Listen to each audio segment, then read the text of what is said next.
Omnipotent One, this is no place for anyone. Can you not see that death breathes the very air that dries our throats, that it walks in our footsteps? You cannot even hear the cries for the dead, for here, even crying is forbidden. I will remain in the shadows, sheltering behind these bars, so you cannot look upon my diseased countenance. But although no one has ever managed to find out who he really is, I can reveal to you a name. Castor. How ominous that name sounds when spoken in these shadowy enclaves.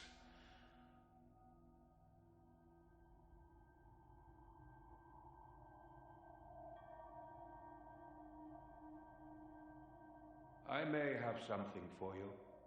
If so, be sure to take it and go. Do you not notice how death enfolds us and shelters us? Do you not notice how it dries up the very tears in our eyes? It is my prison, my companion, my guardian.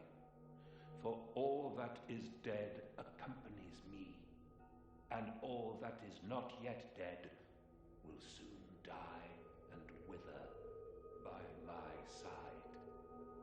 What sins did I commit to merit such a heavy penance? I am the ruin of what I once was, cursed with the ever more bitter need to survive. I ended up stealing in the foulest of ways.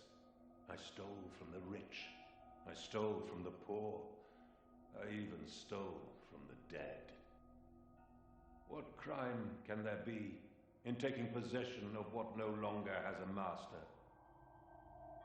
Leave me alone.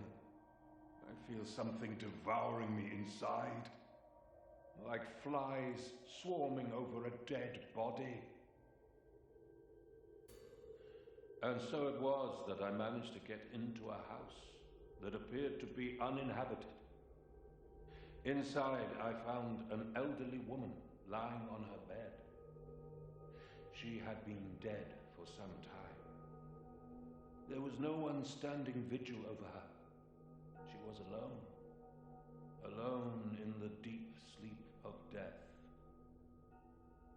The fearful stench was so intense that it seemed to emanate from that rigid body and mingle with the light that drifted in through the immaculately pale curtains from the outside street lamps, creating the most dismal of atmospheres I had ever experienced. It was the chamber of death itself. Oh, death, who is ever by my side, you will not have to wait much longer. I robbed the old woman in her bed. I took from her what was no longer hers, but rather belonged to death itself. When I reached my hiding place, I was racked with terrible pangs of guilt that have not ceased to intensify and ever torment my body and mind. What is this trembling you bring me, O death? What is this coldness that I feel, both inside and out? Doth thee already seek me? Oh, so much death all around me. So many maggots creeping over so many dead bodies immersed in the mire.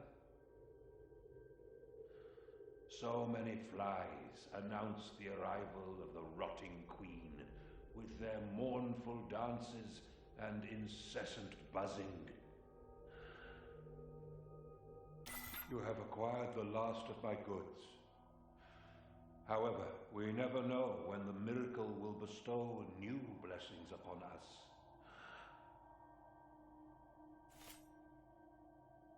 Penitent one, I must ask an undeserved favor of you before my last tremor comes upon me. Return this pendant, over which no one stands vigil, to the chamber inhabited by naught but the resounding footsteps of solitude.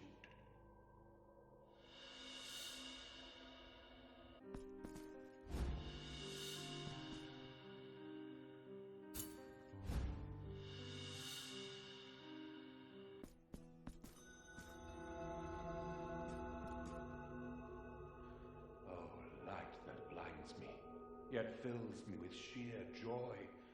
Are you perchance life? The very same that will finally open the locks to my rusty bars, liberating me from my damnation.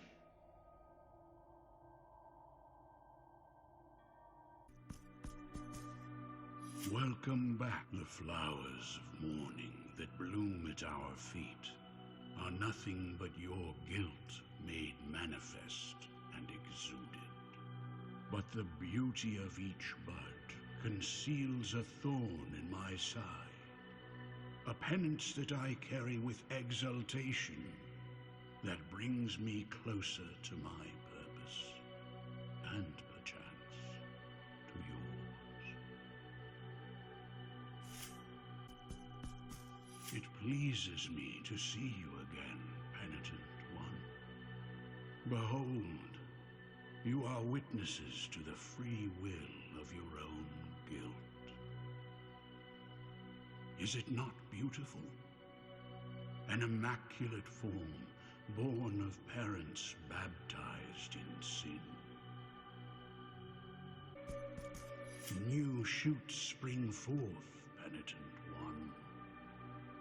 Their thorns scratch and burn my flesh, creating new shadows before my visionless eyes.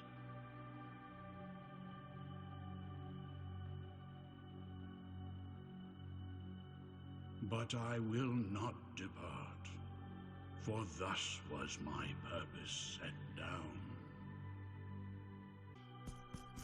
A new flower on my mantle. It is yours.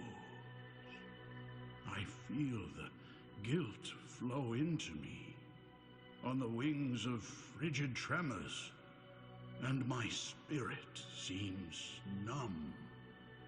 So I will continue to serve thee as my purpose dictates. Behold the empty shell of your confessor, penitent one. He paid the price for my liberation with his fragile flesh and withered skin. He still remains, but his voice is now mine. One last reward I offer thee in exchange for the continued satiation of your guilt.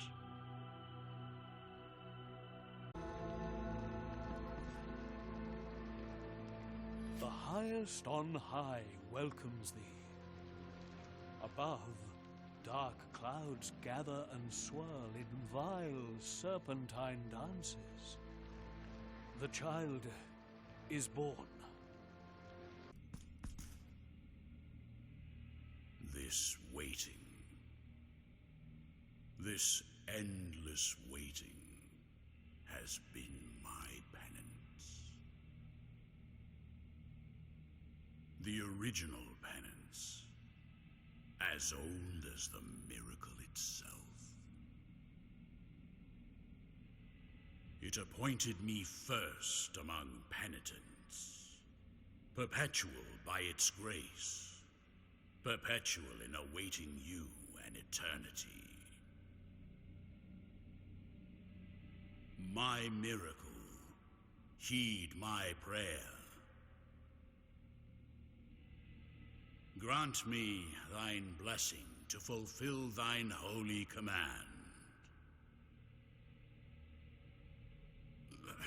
Dress my body in wounds, lacerate the tattered parchment that clothes my flesh.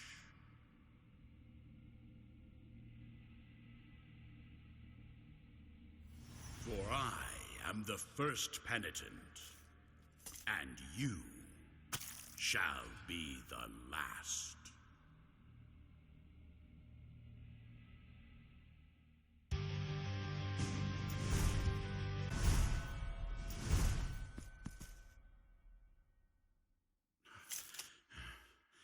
Now let the crimson bindings finish what they once began.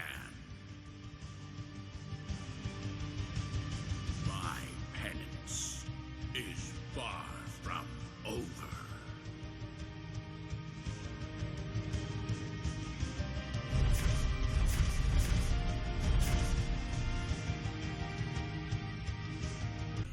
Come to me.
The child is born.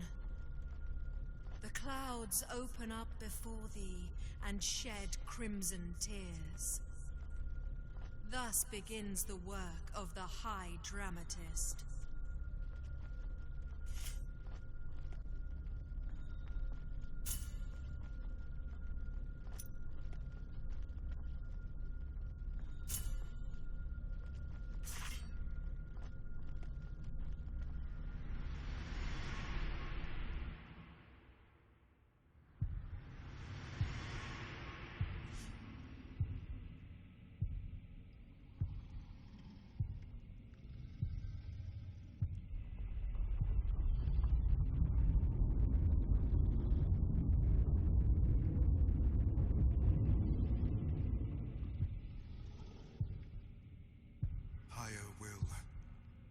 Incorporeal and inscrutable fathers, I am the heir of your all-encompassing light.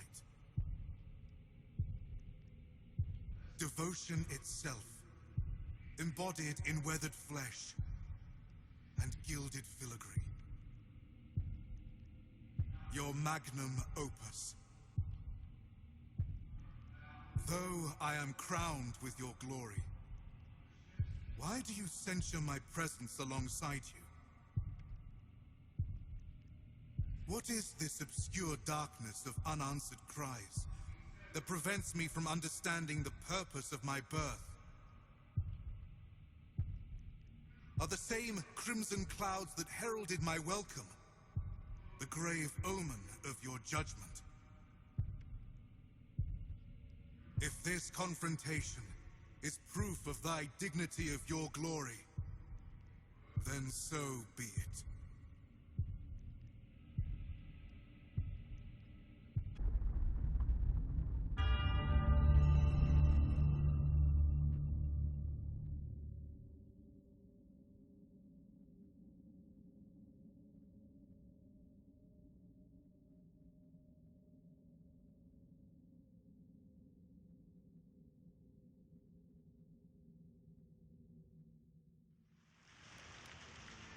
Now I understand, and for this I offer thee my humble thanks. This pain is my baptismal sacrament. that will unite us in communion to make it flesh. Thus, we will be reborn as a new symbol incarnate, overflowing with devotion. The beginning of a new era for the miracle. The second Psalm.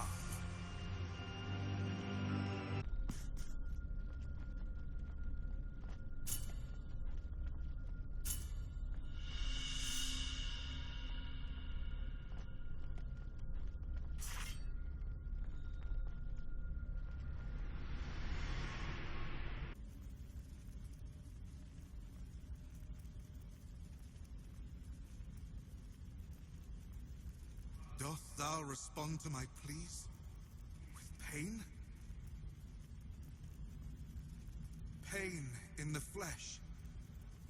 Yet your very flesh I am. Pain in the heart. Yet your heart itself I hold. My punishment will be your sole legacy.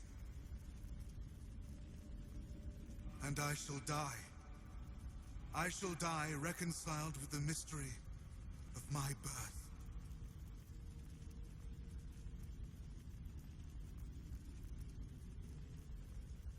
The devotion of the many was made incarnate, and suffered pain.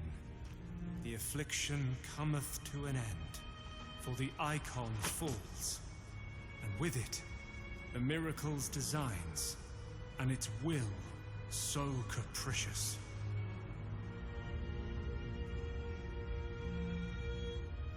And so you shall ascend, both in body and soul, through dreamed kingdoms, to the holiest of places, to the cradle of all blessings, safe under our watchful eyes.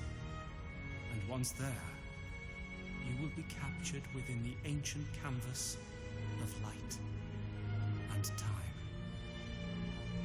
Your penitence is thus complete.